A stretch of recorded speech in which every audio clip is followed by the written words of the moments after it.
శర్మ గారు, సామవేదం వారిని మీరు సనాతన ధర్మానికి చెందినవారు కాదని అన్నారు మైనంపాటి ప్రసాద్ గారు. 30 సంవత్సరాలు ప్రవచన యజ్ఞంలో ఎప్పుడైనా గురువు గారు సనాతన ధర్మానికి వ్యతిరేకంగా మాట్లాడారా? చాలా తప్పు మాట మాది.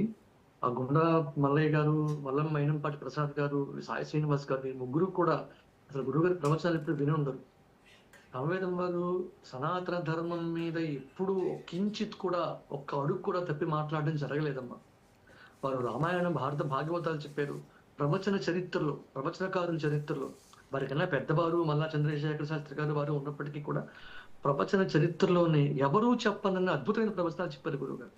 అంటే శంకర అది బ్రహ్మసూత్ర భాష్యం అనమండి, అలా కొన్ని ఒక రకమైన సాహసం అన్నమాట. అది ఎవరికి అంత గమ్మునే అంగీకరించలేదు, అంత గమ్మున అర్థం కావు. అటువంటి వాటిని కూడా వారి ప్రవచన రూపంలో చెప్పారంటే సామాన్యమైన విషయం కాదు. కొన్ని సంవత్సరాల పాటు ఒక భాష్యం తీసుకుని, ఒక విష్ణు సహస్రనామ భాష్యం అవ్వచ్చు, లలితా సహస్రనామ భాష్యం అవ్వచ్చు, ఈ టీవీ లాంటి మాధ్యమాల్లో, జమినీ టీవీ వచ్చే పూర్వంలో ఎంతో మంది ఎన్నో సార్లు చూసేవారు. అటువంటి మాధ్యమాల్లో సంవత్సరాల తరబడి వారు ప్రవచనాలు చెప్పడం జరిగింది. అంతేకాదు వారు ఎప్పుడు కూడా వారి ప్రవచనంలో ఏది ధర్మమో అదే మాట్లాడారు. ఎలాగ ఎంతటి దృష్టాంతం అంటే పురాణాలు, ఇతిహాసాలు, వేదాలు చదవక్కర్లేదు. గురువుగారు చెప్పిన దాన్ని యథాతథంగా తీసుకోవచ్చు. అంటే అంత అథారిటీ గురువుగారి మాటలో ఉంటుంది. ఎంతో ప్రమాణం ఉంటే తప్ప ఒక విషయాన్ని చెప్పరు. అంతేకాదు కేవలం ఒక పుస్తక పరిజ్ఞానం అని కాకుండా వారి మంత్రానుష్ఠానం కూడా చాలా గొప్పది. ఆ మంత్రశక్తి చేత, అనుష్ఠానం చేత వారు ఆ విషయాన్ని మరింత అవగతం చేసుకుని, దాన్ని అధీనం చేసుకుని ఒక పురాణాన్ని కానీ చెప్పేవారు, ఏ విషయమైనప్పటికీ కూడా. అంచేత వారి జీవితంలో ఇప్పటిదాకా ఇక్కడ ఎప్పుడూ కూడా వారి 30 ఏళ్ల ప్రవచన కాలంలో రామాయణ, భారత, భాగవత, శంకర వాంగ్మయాలు ఎన్నో స్తోత్రాలు కూడా, శంకరాచార్య లిటరేచర్ ఎన్నో అద్భుతమైన విషయాలు, స్తోత్రాలు మనకి చెప్పి ఉన్నారు. ఒక్క దాంట్లో కూడా, ఏ ఒక్క విషయంలో కూడా సనాతన ధర్మానికి వ్యతిరేకంగా ఒక్క మాట కూడా గురువుగారు ఎప్పుడు చెప్పలేదమ్మా. ఇది ఒకవేళ వారి ప్రయత్నం చేయమనండి, వారి ప్రవచనాలన్నీ యూట్యూబ్లో, మాధ్యమాల్లోనూ దొరుకుతూ ఉంటాయి. వారి జీవితం అంతా వెతికినా కూడా సనాతన ధర్మంకి వ్యతిరేకంగా ఎప్పుడు వారు మాట్లాడలేదమ్మా. ఓకే శర్మ గారు. సో ఉపవాసం అంత పని లేదు, శివరాత్రికి ఉపవాసం చేయాల్సిన అవసరం లేదు అని గురువు గారంటే మైనంపాటి ప్రసాద్ గారు దాన్ని సమర్థించారు. అంటే ఇప్పుడు సనాతన ధర్మంలో ఉపవాసం లేదంటారా? ఇది ఈ ఒక్క విషయంలో సనాతన ధర్మంలోకి వస్తుందో రాదో వారికి అర్థమైపోతుంది ఈ విషయం. ఉపవాసం అనేది ఒక ప్రాయశ్చిత్త కర్మ. ఉపవాసం అనేది సనాతన ధర్మంలో స్పష్టంగా ఉంది. ఆయన ఏమన్నారంటే, మా మైనంపాటి ఆయన ప్రసాద్ గారు, ఏదో నిమిషాలు కాసేపు భోజనం మానేసి మర్నాడు భోజనం చేసేస్తే వస్తుందా? సాయిబా ధర్మంలో అటువంటివి లేవు అన్నారు. ఉపవాసం అనేది ఒక వ్రతం, ఒక దీక్ష, ఒక నియమం. అసలు కొన్ని కర్మలకి ప్రాయశ్చిత్తం అభోజనం అంటారు. అంటే కొన్ని కర్మలకి భోజనం మానేసి ఉండడం ప్రాయశ్చిత్త కర్మ. ఉపవాసం అనేది పుణ్యం కోసం చేసేది, ప్రాయశ్చిత్త కర్మగా కూడా ఉపయోగపడుతుంది. గురువుగారు దీన్ని ఖండించారు. ఆయన ఏమన్నారంటే, శివరాత్రికి గురించి కాదు సాయిబాబా గారు చెప్తా, అది హోలీ పూర్ణిమ ఏదో దాని గురించి అన్నారు. అసలు ఉపవాసం అనేది సనాతన ధర్మంలో మొదటి నుంచి ఉంది. ఉపవాస వ్రతాలు, మహాభారతాలు, రామాయణ ఇతిహాసాలు ఏది తిరగేసిన ఉపవాస వ్రతము, దీక్ష గురించి వ్యాసుల వారి ప్రతి చోట చెప్పారు. అసలు రాజ్యాభిషేకానికి పట్టాభిషిక్తుడు అయ్యే ముందు ఉపవాసం ఉన్నాడు అని చెప్తారు స్వామి వాల్మీకి రామాయణంలో. దానికి కావలసిన ఆహార నియమాలను ఏర్పాటు చేశారని చెప్తారు. ఉపవాసం అనే సనాతన ధర్మంలో లేకపోవడం ఏంటమ్మా? స్పష్టంగా గురువు గారు చెప్పారు. ఇలాంటివన్నీ కూడా ఉపవాసం పని లేదు శివరాత్రికి. శివరాత్రి అంటేనే ప్రధానం ఉపవాసం, జాగరణ. ఇవి రెండు ప్రధానంగా ఉంటాయి శివరాత్రిలో. ప్రతి ఒక్కరూ ఆచరిస్తారు. మరి ఎంత కాదన్నా సాయిబాబా భక్తులు అయినప్పటికీ కూడా శివరాత్రి వ్రతం చేస్తారు కదా. శివరాత్రి వాళ్ళేమీ హిందూ దేవతల్ని వ్యతిరేకించే వ్యక్తులు కాదు. అని ఇంకొక రహస్యం ఏంటంటే, అన్నాని మాటలు అన్నారమ్మ సామవేదం వారిని ఒక మేచ్ఛ దేశాలకు వెళ్ళి మీరు ప్రవచనాలు చెప్తారని ఇలాంటి మాటలు కూడా మాట్లాడారు. విదేశాలకు వెళ్ళి మీరు మా ప్రవచనాలు చెప్తారు, భారతదేశంలో ఉండకుండాను విదేశాలకి వెళ్ళకూడదని నియమం ఉంది కదా అని కూడా మాట్లాడారు. దానికి కూడా నేను వివరణ ఇవ్వాలి. ఎంచేతంటే అసలు సంప్రదాయంలో విదేశానికి వెళ్ళకూడదు అనేది పూర్వం ఉన్నమాట నిజం.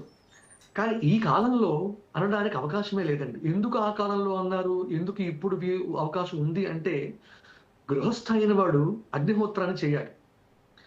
పూర్వం ఇళ్లలో అగ్నిహోత్రం ఉండేది.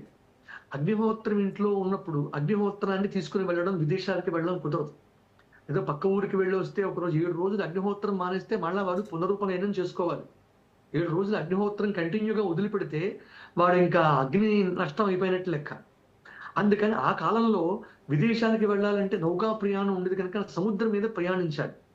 సముద్రం మీద ప్రయాణించాలంటే అగ్నిని తీసుకువెళ్ళడం కుదరదు. అగ్ని మీద ఇంకొక అగ్ని కుదరదు. అంటే సముద్రంలో బడబాగ్ని ఉంటుంది. ఆ అగ్ని మీద మళ్ళీ ఇంకో అగ్నితో ప్రయాణం చేయడం కుదరదు. పైగా 5 రోజులు అగ్నిహోత్రం వెలగడం అసాధ్యం. అందుకని సముద్రయానం నిషిద్ధం, విదేశాలకు వెళ్ళడం నిషిద్ధం అని చెప్పారు. కానీ ఒకవేళ అలా వెళ్లాల్సిన పరిస్థితి వచ్చినప్పుడు దానికి ప్రాయశ్చిత్తం కూడా చెప్పారు. గురువుగారు ప్రాయశ్చిత్తం కూడా చేసుకుంటారు. అలా ప్రాయశ్చిత్తమే అక్కర్లేదు. ఇవాళ ఇంచేత అగ్నిహోత్రాలు లేవు ఏ ఇంట్లోనూ. 7 రోజులు అగ్నిహోత్రం మానేస్తే కుదరదు కనుక విదేశాలకు వెళ్ళొద్దన్నారు. ఇప్పుడు అగ్నిహోత్రాలు లేని ఇళ్లే అన్ని కూడా. అగ్నిహోత్రం ఎవరు నిత్యాగ్నిహోత్రం ఎవరు చేస్తూ ఉన్నారు? సంధ్యానుష్ఠానాలు, మంత్రానుష్ఠానాలు, జపతపాదాలు అందరూ చేసుకుంటారు. నిత్యం అగ్నిహోత్రం చేయడం అసాధ్యం ఈ కాలంలో. అసాధ్యం కాదు, చేసేవాళ్ళు కూడా ఉన్నారు. కాకపోతే ఇప్పుడు అందరూ అది విరివిగా అలా చేయటం లేదు కనుక అలా వెళ్ళడం 7 రోజుల పాటు అగ్నిహోత్రం మానేస్తే నిషిద్ధం కనుక విదేశాలకు వెళ్ళొద్దన్నారు తప్ప వేరేం కాదు. అలా మిగతా దేశాలకు వెళ్ళి చెప్తారంటే భారతదేశ ఔన్నత్యాన్ని, ఋషి సంప్రదాయాన్ని ఇతర దేశాల్లో కూడా మెచ్చుకుంటూ ఉన్నారు.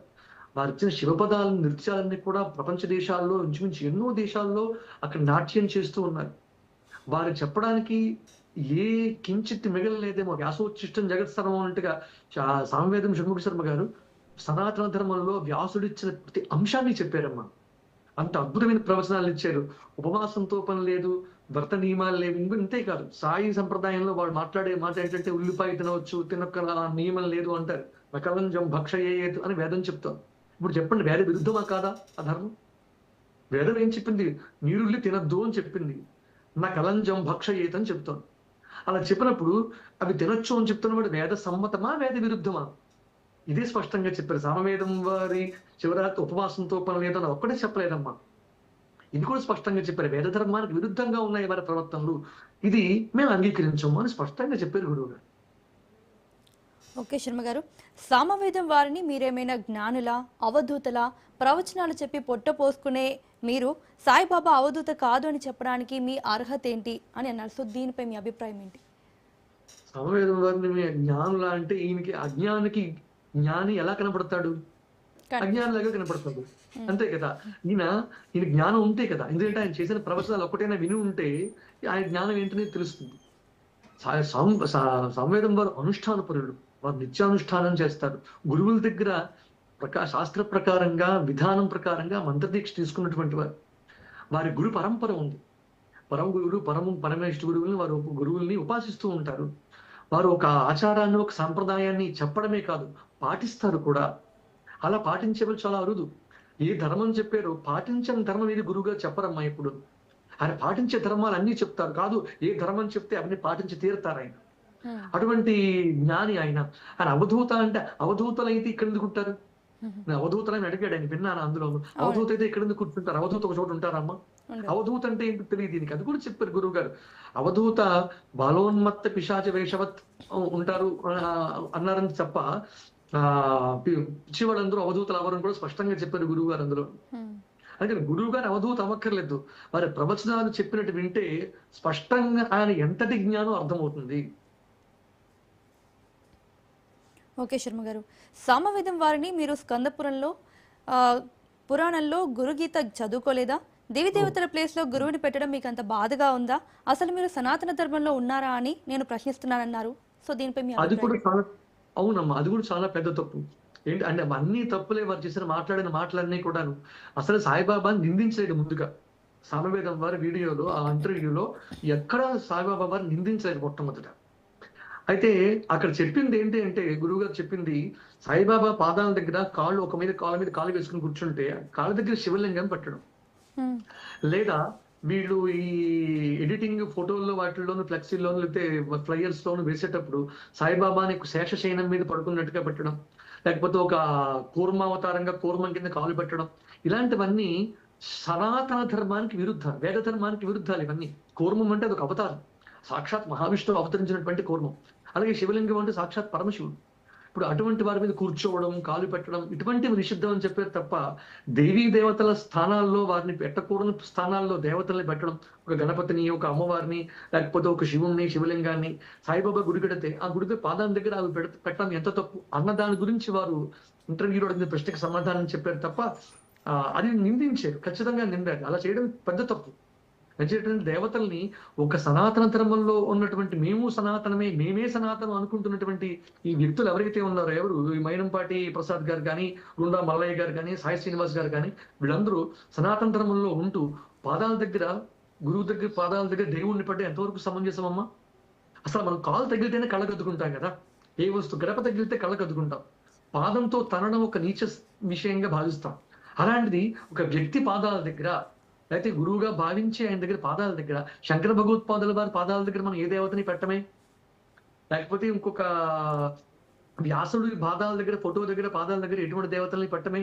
దేవత అంటే వీళ్ళందరికన్నా పెద్ద పెద్ద ఎత్తు.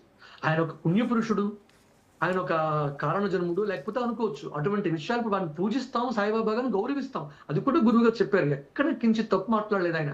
ఆయన మీద ఆయన అవాకులు చవాకులు మాట్లాడేది మైనంపాటి ఆయన. ఎక్కడ కించిత్ కూడా సాయిబాబా గారిని తప్పు పట్టలేదు.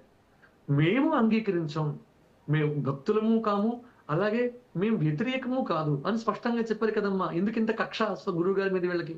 అంటే సాయిబాబా గారిని, వారి వారు చెప్పినటువంటి ఆలయాల్ని, ఆయన దారిని అదొక్కటే ఉండాలి, సనాతన ధర్మంలో ఇంకే దేవతలు ఉండకూడదు అనే లక్ష్యంగా ఉన్నటువంటి వాళ్ళు కనుక వీళ్ళు ఇలా మాట్లాడుతున్నారు. ఇది చాలా పెద్ద అనర్థం హిందూ ధర్మానికి, సనాతన ధర్మానికి. అది ఇంకొక రహస్యం చెప్పనమ్మా మీకు.